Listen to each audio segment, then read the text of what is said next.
During the pandemic, music performance opportunities have been few and far between, so we were trying to find an opportunity for our composers and our performers to get together in a large group. One of the things that made sense was to perform in a very large venue, and of course we have this stadium here which is just enormous, and we figured we would try to put on a concert here.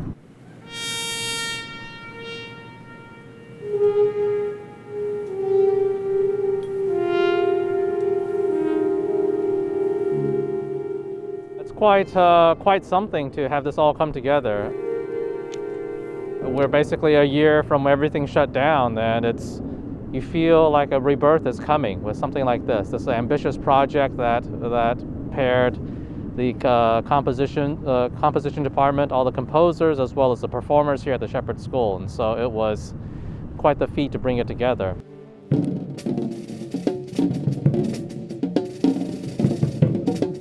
We had a few cracks at it, which was nice. In a space like this, actually, the music is important, but in fact the logistics are almost as important. Everyone needs to know where they're standing at any particular spot, where they move to, the logistics of listening to their neighbors or paying attention to the conductor. At just a very basic level, sound travels slower than light does. So if you listen when you're playing, you'll hear a delayed version of what your neighbor is playing. And so, being able to follow the conductor, which is why we had that big red, conducting wand, without listening necessarily to what's going on around you is a skill that, you have to practice. It doesn't come automatically.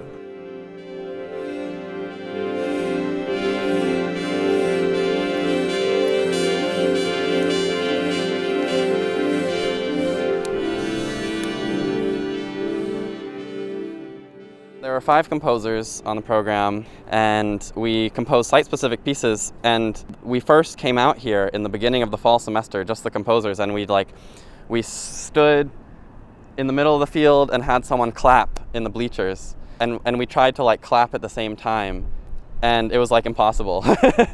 So immediately, and then what we did was we had someone on the other side of the bleachers, and we were trying to measure the time delay for how long a clap would take to get over.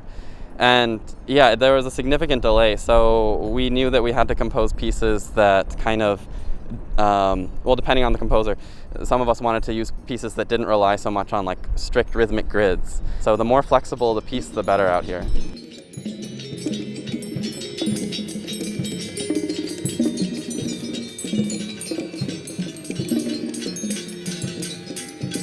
We've had a lot of sort of online versions of musical events, but really nothing compares to being in person, even if it's in person in a huge stadium like this. So it was a really special thing for us to be able to get together with everybody across departments and just kind of feel each other's presence and feel the music and hear the music in real time. So that was special for us, and it hasn't happened very often, unfortunately, but we were glad we were able to do it here.